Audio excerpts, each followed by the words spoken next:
Machida namaGrootman Bafana Bafana failed at AFCON 2025. A general feeling from experts, pundits, fans is not the missed goals opportunities against Cameroon.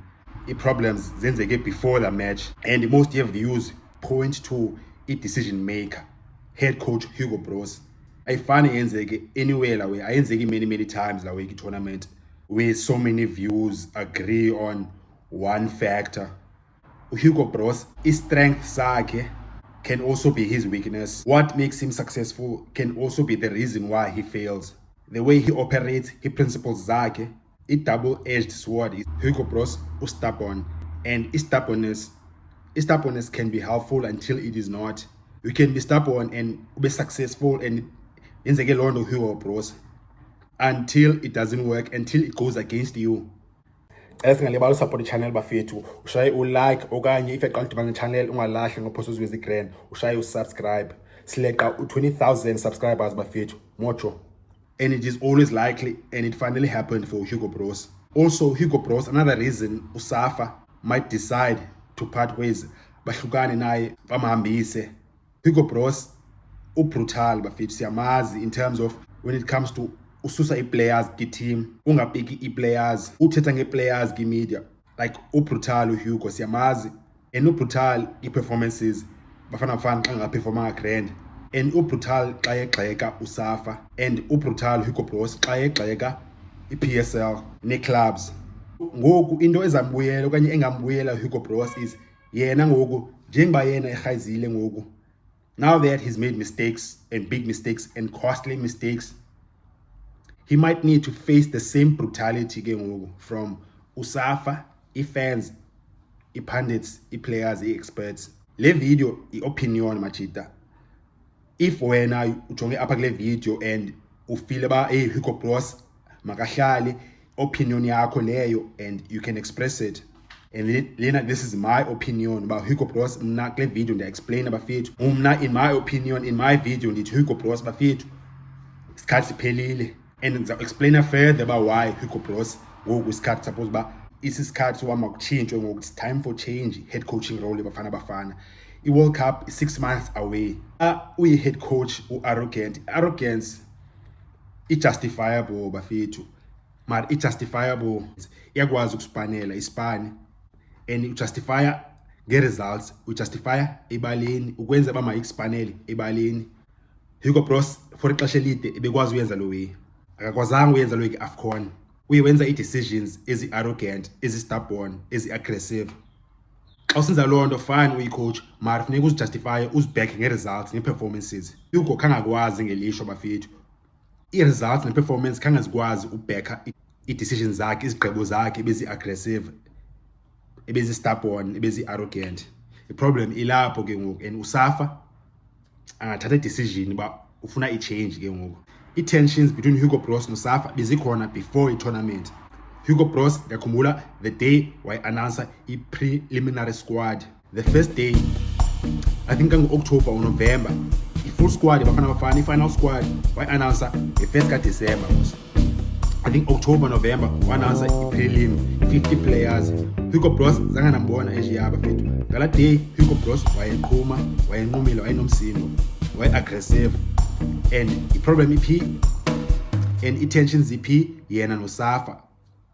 Oqala for Hugo Broos wayengafuni uba kudlalwe friendly. Ndakhumula wayitshilo waqala akafuna udlalwe friendly before i-AFCON, because bedlale i-World Cup qualifiers I think ngoNovember. I think waforce uma madlalwe i-friendly, and zange abe happy ngoba kudlalwe ne-C team yeGhana. I-tensions between Hugo Broos noSAFA zabe zivaram ke ngoku, and Hugo Broos wafakwa i-pressure ke ngoku uba makapike select i-player ezithile. I-pressure from the media and from USAFA. Hugo Broos wamele into yakhe,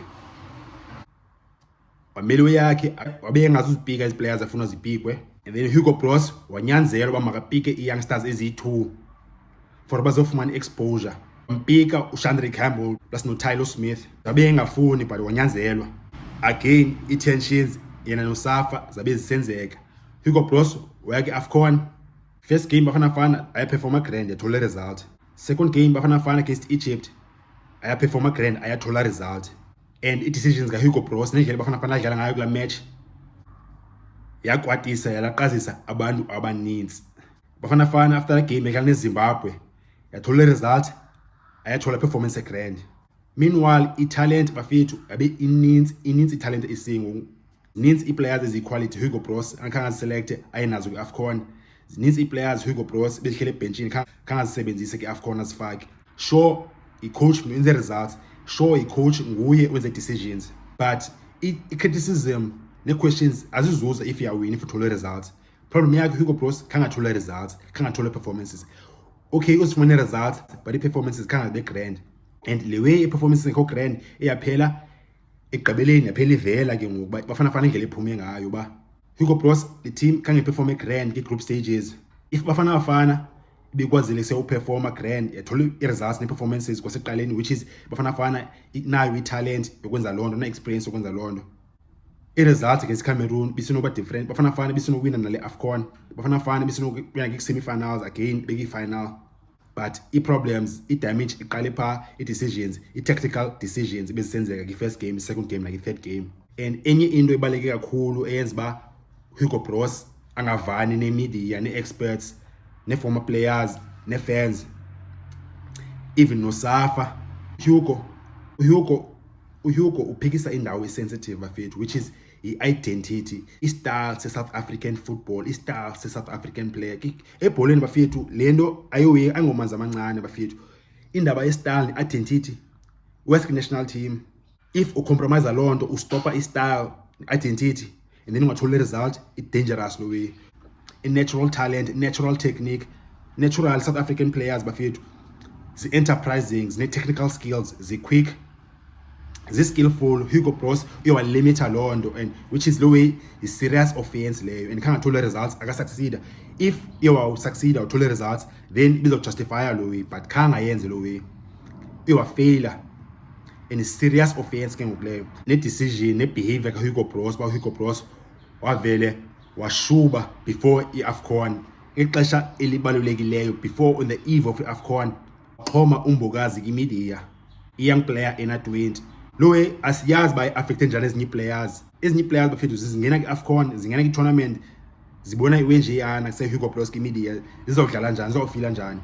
And then after i-match yeZimbabwe, Hugo Bros waphinda waxhoma uSiphephelo Sithole kwi-media jo, wamjula i-midfielder yakhe, wayijula i-midfielder yakhe kwi-media. Hugo Bros uyaguga okanye zikhiphani because of i-pressure. Enye into bafethu funeka sikhumbulile ba Hugo Bros ayo-young coach and ayo-senior, ayo-experience, ayo-veteran, yi-very old coach na 73 Hugo Bros. Ezweni nizawuthi besingathethi ngazo ngobewina, but that is the nature of football bafethu. If you succeed uthole results, uthole performances, abantu abazobona issues, but if i-behavior yakho ingehlobo elithile and then ungafumani results, then ungafumani performances, shopbob sizoringa nge-problems ba mani kuse nansi ingxaki, nazi ingxaki. Si-sport sinjalo bafethu, i-football injalo. Bafana Bafana ina 6 months ngoku, and Bafana Bafana crucially bafethu enye i-reason ba kuse uSafa Bafana Bafana engathatha decision uSafa bamama yenza change i-head coach is ba zikhona i-options. Nansi enye dangerous for Hugo Bros ba zikhona i-top coaches e-South Africa bafethu. Akufani in the past ba zi-1 or 2 high coaches ezinayo quality ne-experience kwi-levels ezinjeyana. Ngoku zininzi ngoku, nansi enye i-dangerous for Hugo Bros. And uSafa niyamazi ngemali bafethu, izikaSafa ininzi imali ezakhe i-World Cup. South Africa ingathi nje for uqualify for the World Cup ininzi imali ezayo, nezikaSafa azumcenga aziba nexesha kaHugo Bros ngoku. uSafa nje for uqualify for the World Cup over 170 million. Kuseza ne-sponsorships ezizayo ke ngoku. Adidas naye use-on board uyaqala, and uzoza nemali akazusponsor nje. Zaba khona ezinye sponsors obviously xa useka i-World Cup. Bafana Bafana expect to have bena 3 or 4 new sponsors ngoku ahead of the World Cup, because i-World Cup in a global audience. I-brands ziyayazi ba millions, more than 1 billion of ye-audience ne-fans ezobukela, especially la match eMexico, opening match. So i-sponsorships zizoza zibaleka. uSafa ukwi-position ye-power ngoku, akazibana isikhathi sonyamezela i-arrogance, aggression ne-stubbornness kaHugo Bros. So machita i-future kaHugo Bros ayibonakali ngathi grand bafethu, and i-opinion yami bafethu Bafana Bafana mayenze i-change, uSafa makenze i-change bafethu.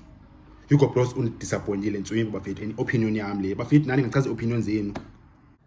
zithini opinions zenu bafethu? Masincole i-comments bafethu. Hugo Bros mangahlala kanye noma ungahlali, and if Bafana Bafana iba ne new coach, ubana coach Bafana Bafana? Masincole i-comments bafethu. Cela ngalibala support channel bafethu, ushaye ulike okanye if eqala uba ne channel ushaye usubscribe.